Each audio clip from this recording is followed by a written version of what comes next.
റെഡിയായി ബോറടിച്ചിട്ട് വയ്യ. നമുക്ക് വല്ല സിനിമയ്ക്കും പോയാലോ? ആ, ടോവിനോന്റെ പുതിയ സിനിമ ഇറങ്ങിയിട്ടുണ്ട്, AR. ഞാൻ ഓൺലൈനിൽ നോക്കട്ടെ. സിനിമയ്ക്ക് പോണെങ്കിൽ തിയേറ്ററിൽ പോയി ടിക്കറ്റ് എടുക്കണ്ടേ? എടി, നീയൊക്കെ എന്തോന്നു ഔട്ട്ഡേറ്റഡ്. ഇപ്പൊ ഒന്നും തിയേറ്ററിൽ പോയിട്ടല്ല ടിക്കറ്റ് എടുക്ക, ഓൺലൈനാണ് നോക്ക.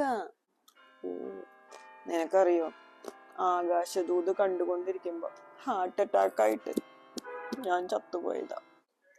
പക്ഷെ എനിക്ക് വിശന്നിട്ട് വയ്യ. ഞാൻ കപ്പയും മീനും ഉണ്ടാക്കി വെച്ചിട്ടുണ്ട് അടുക്കളയിൽ, നീ വേണമെങ്കിൽ എടുത്ത് കഴിച്ചു. ഇവിടെ കിച്ചണൊക്കെ ഉണ്ടാ? മൊത്തം സെറ്റപ്പ് ആണല്ലോടി. പിന്നെ ആ വിശ്വനാഥൻ നായർ മരിച്ചപ്പോഴേ മക്കളൊക്കെ അമേരിക്കയില, ഇവിടെ ആര് വരാൻ. അതിനുശേഷം ഞാൻ ഇവിടെ ഫുൾ സെറ്റപ്പ് ആക്കി. ഞാൻ ഔട്ട്ഡേറ്റഡോ? ഐഡിയ, നമുക്ക് ഇപ്പൊ കപ്പ തിന്നാം, എന്നിട്ട് രാത്രി സ്വിഗ്ഗി ഓർഡർ ചെയ്യാം. സ്നഗ്ഗിയോ? അത് ഡയപ്പറില്.